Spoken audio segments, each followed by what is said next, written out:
Good morning student, कैसे हैं आप लोग। आप सभी रक्षाबंधन और ईद का त्योहार उत्सव आप मनाकर हम वापस आज से क्लास प्रारंभ कर रहे हैं। और मैं समझता हूँ आपके जो रक्षाबंधन का त्योहार है, ईद का जो त्योहार है वो अच्छे प्रकार से आपने मनाया होगा, हर्षोल्लास के साथ मनाया होगा। और मैं आपको शुभकामनाएं देना चाहूंगा एक बार पुनः रक्षाबंधन और ईद के त्योहार की। और एक और शुभकामना, जो आज के दिन ऐतिहासिक दिवस के रूप में भारत में आज आयोजित हुआ, श्री राम मंदिर की नींव जो है, जो वर्षों से पेंडिंग चली आ रही थी, वो आज नींव मुहूर्त प्रारंभ हो चुका है। उसके सभी देशवासियों को, सभी नागरिकों को मेरी ओर से हार्दिक शुभकामनाएं। हम पढ़ रहे थे यहाँ पर संविधान के बारे में। संविधान क्या है? भारतीय संविधान की अगर हम बात करें तो संविधान के पहले हमने आपको बताया संविधान जो है, संविधान की अगर हम बात करें, संविधान की परिभाषा सबसे पहले यहाँ पर हम देखते हैं। संविधान की परिभाषा, तो संविधान की परिभाषा जो है, तो संविधान की परिभाषा क्या होती है? किसी भी राष्ट्र के जो लिखित दस्तावेज होते हैं, किसी भी राष्ट्र के जो नियम कानूनों का जो दस्तावेज होता है, इसके अंतर्गत सुचारू रूप से कानून व्यवस्था चलाई जाती है, उसी को संविधान का नाम दिया जाता है। अर्थात एक ऐसा दस्तावेज, राष्ट्र का ऐसा दस्तावेज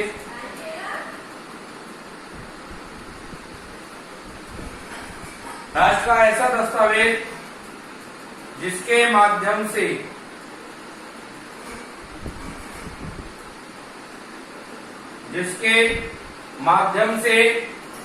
शासन व्यवस्था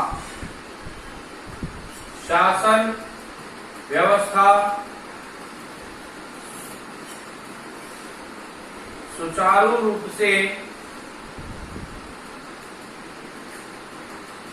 चलाई जाती है।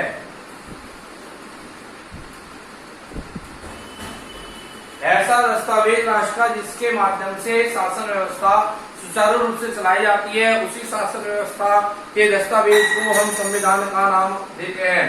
अगर हम बात करें संविधानों के प्रकार की, तो यहाँ पर हम लेते हैं संविधान के प्रकार। संविधान के प्रकार, तो संविधान के प्रकारों की अगर हम बात करें तो संविधान के दो प्रकार होते हैं, जैसा आपको बताया था। एक होता है आपके लिखित संविधान और दूसरा होता है आपका अलिखित संविधान।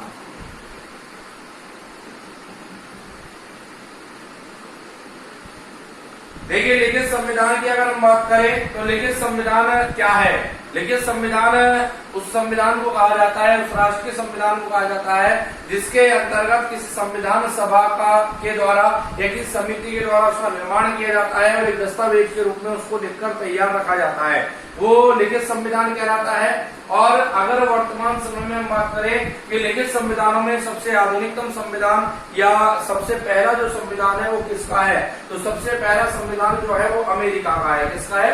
अमेरिका का। तो ये लिखित संविधान है। और अमेरिका का जो संविधान है वो 4 मार्च 1789 को लागू किया गया था। 4 मार्च 1789 को लागू किए गए संविधान के आधार पर ही आज वर्तमान समय में अमेरिका की राज्य व्यवस्था संचालित की जा रही है। अब बात करते हैं अलिखित संविधान की। तो अलिखित संविधान क्या है? अलिखित संविधान वह संविधान होता है जो किसी परंपरा पर आधारित होता है, जो किसी के द्वारा सभा या समिति के द्वारा निर्माण न किया गया हो, केवल कह दिया गया हो और कहने मात्र से ही कोई बात जो है वो नियम कानून के रूप में स्वीकार कर ली गई हो, वो अलिखित संविधान होती है। जैसे हम बात करें ब्रिटेन के संविधान की, तो ब्रिटेन का जो संविधान है वो अलिखित संविधानों में आता है और ये परंपरागत संविधान होता है। परंपरागत संविधान का अर्थ क्या है? कि परंपराओं पर आधारित जो संविधान है, जैसे राजा का बेटा ही राजा होगा, राजा का बेटा ही राजा होगा, ये परंपरा चली आ रही है। तो इस परंपरा के आधार पर इस संविधान का निर्माण किया गया है। तो ये कहा जाता है कि ब्रिटेन का जो संविधान है वो अलिखित संविधान है। लेकिन इसका अर्थ ये नहीं कि जो ब्रिटेन का संविधान है वो मजबूत और शक्तिशाली संविधान नहीं है।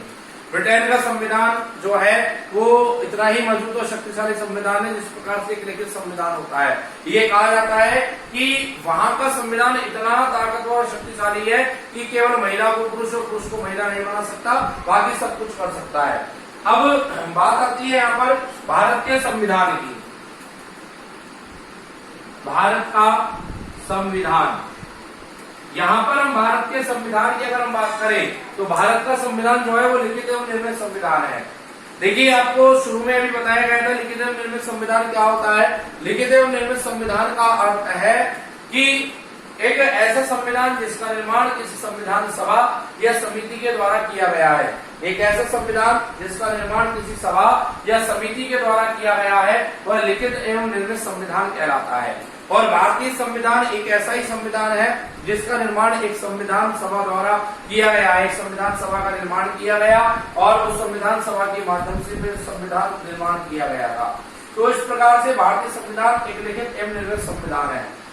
अब बात आती है यहाँ पर भारतीय संविधान की मांग एवं उसका इतिहास। अर्थात भारतीय संविधान ऐसा तो नहीं कि आजादी के बाद ही सीधे उसकी मांग उठी हो, इसके पहले इसके बारे में कोई चर्चा न की गई हो। तो मैं आपको बताना चाहता हूँ कि भारतीय संविधान की मांग जो है वह भारत के आजाद स्वतंत्र होने के पहले भी उठ चुकी। यानी कि भारतीय संविधान की मांग जो है वो आजादी के पहले से ही प्रारंभ हो गई। जब भारत आजाद भी नहीं हुआ था उस समय ही ये मान लिया गया कि भारत के आजाद होने के साथ भारत का एक संविधान होना चाहिए, एक कानून व्यवस्था होनी चाहिए और भारत की कानून व्यवस्था उसी आधार पर संचालित होनी चाहिए। इस प्रकार से मांग उठाई गई और भारत की आजादी के पहले इसके कार्य प्रारंभ हो गए।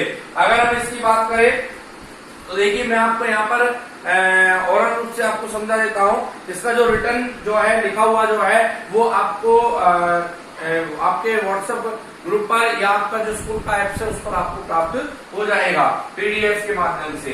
तो यहाँ पर सबसे पहले आते हैं 1922 में सबसे पहले महात्मा गांधी ने भारतीय संविधान की मांग रखी थी और ये कहा था कि भारतीय संविधान जो है वो एक संविधान सभा के माध्यम से उसका निर्माण होना चाहिए।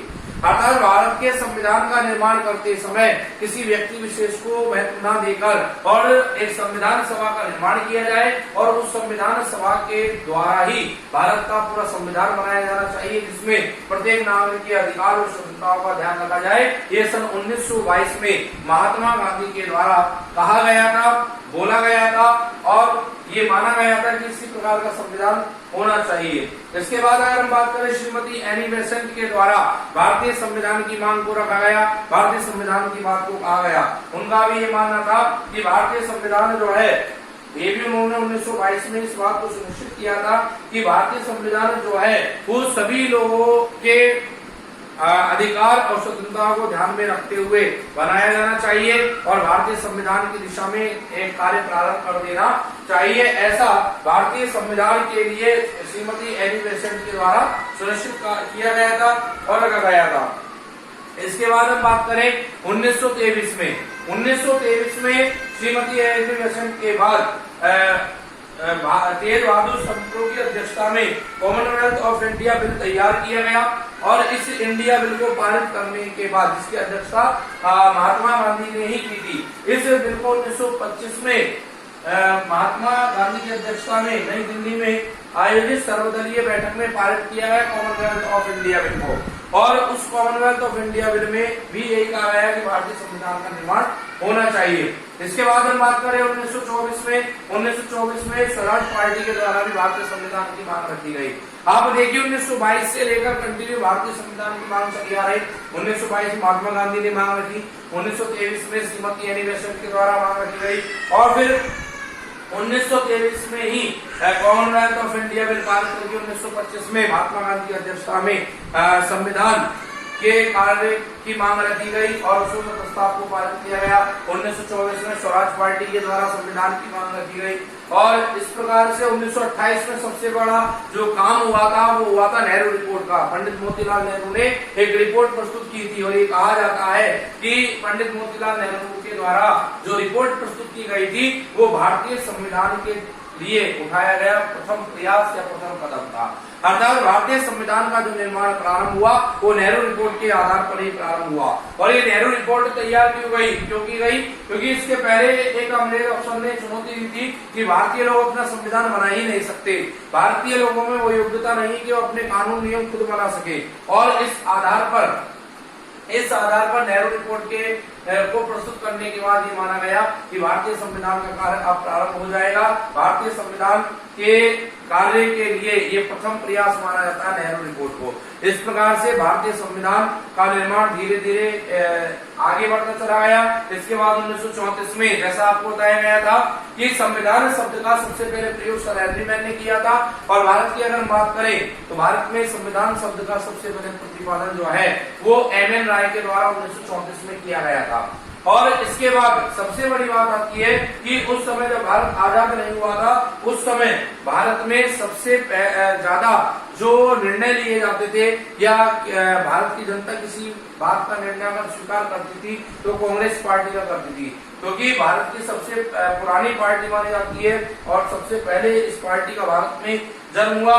और इसके बाद 1936 में कांग्रेस की ओर से भी भारत में 1936 में कांग्रेस की ओर से भी भारतीय संविधान की मांग को स्वीकार कर लिया गया और भारतीय संविधान के लिए कह दिया गया। यानी अब जब कांग्रेस ने कह दिया तो ऐसी स्थिति में भारतीय संविधान का कार्य तो रुकने वाला ही नहीं था। अर्थात उस समय जो भारत के निर्णय लिए जाते थे वो मूल रूप से कांग्रेस की ओर से लिए जाते थे, कांग्रेस की बात को माना जाता था।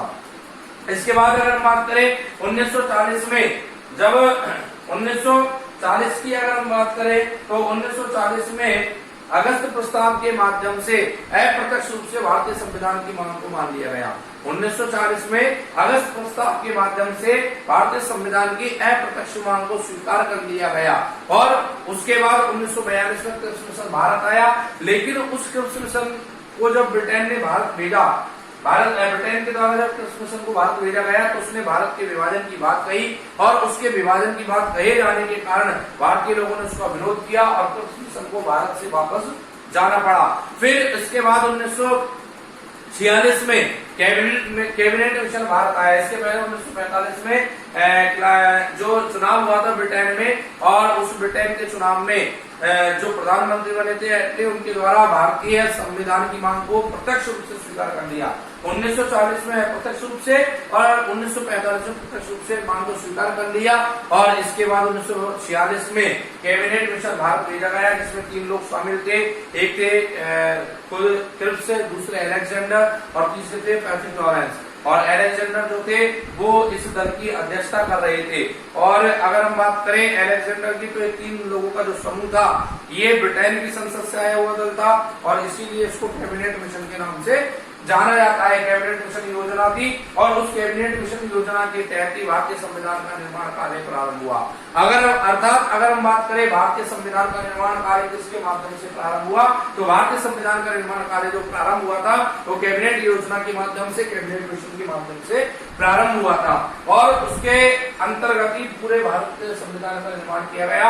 आज वर्तमान समय में अगर हम बात करें तो हम भारतीय शासन प्रणाली जो है वो आज उस कैबिनेट मिशन के तहत जो रखा गया प्रस्ताव था उसको जो स्वीकार किया गया उसी के आधार पर हमारी शासन प्रणाली चल रही है। अर्थात सबसे ज्यादा स्रोत जो माने जाते हैं भारतीय संविधान में वो ब्रिटेन के संविधान के माने जाते हैं। अर्थात ब्रिटेन के संविधान से बहुत ज्यादा स्रोत भारतीय संविधान में शामिल किए गए। इस प्रकार से भारतीय संविधान के लिए जो कैबिनेट मिशन है वो एक बहुत बड़ी चीज भारतीय संविधान के लिए लेकर आया, जो भारतीय शासन प्रणाली में शामिल की गई। और आज 2/3 जो स्रोत है वो भारतीय संविधान में वो ब्रिटेन के संविधान के ही माने जाते हैं। तो इस प्रकार से आज हम यहाँ तक कैबिनेट मिशन तक पहुंचे। किस प्रकार से संविधान की परिभाषा आपको बताई, किस प्रकार से 1922 से लेकर और 1946 तक का जो सफर था भारतीय संविधान की मांग का, भारतीय संविधान के निर्माण का, वो आपको बताया। इसकी जो ऐतिहासिक पृष्ठभूमि थी वो आपको आज बताई गई। अब 1946 के बाद से कैसे कैबिनेट मिशन के द्वारा भारतीय संविधान का निर्माण किया गया, कैसे भारतीय संविधान को आगे बढ़ाने का प्रयास किया गया, कैसे उसकी प्रथम बैठक हुई, कैसे उसको अंतिम रूप दिया गया, कौन सा अध्यक्ष था, कौन उपाध्यक्ष था, ये बहुत सारी बातें, बहुत सारे प्रश्न जो है वो आज आपके माइंड में वापस उत्पन्न हो गए होंगे। इन सभी प्रश्नों का जवाब हम निरंतर रूप से जो आगे की जो क्लास है उनमें आपको देते रहेंगे। और इन क्लासों के माध्यम से मैं समझता हूँ कि जो हमारा उद्देश्य है, विद्यालय का जो उद्देश्य है फाउंडेशन क्लासेस को पूरा करने का, मैं समझता हूँ इसी लेवल पर आपकी 11th लेवल पर आकर ही आपकी फाउंडेशन की जो तैयारी है वो लगभग कंप्लीट कराने का हम पूर्ण प्रयास करेंगे। जो भी सब्जेक्ट स्पेशलिस्ट है, चाहे हिस्ट्री हो, ज्योग्राफी हो, पॉलिटिकल साइंस हो, हिंदी हो, कोई भी रीजनिंग हो, मैथ हो, कोई भी सब्जेक्ट स्पेशलिस्ट जो है वो आपकी सभी कमियों को दूर करने का प्रयास करेगा, आपके सभी प्रश्नों का उत्तर देने के लिए समय तत्पर रहेगा और प्रयास करेगा कि जिस उद्देश्य के साथ यहाँ पर फाउंडेशन क्लासेस चलाई जा रही है वो उद्देश्य आपका निश्चित रूप से पूर्ण हो। और आगे की बातें जो है वो आपको अगली क्लास में बताई जाएंगी। ये जो आज आपको पढ़ाया गया इसका PDF आपको प्राप्त हो जाएगा। आप आगे की जानकारी के लिए इंतजार कीजिए, घर पर रहिए, सुरक्षित रहिए। तब तक के लिए ओके, थैंक्स फॉर रनिंग।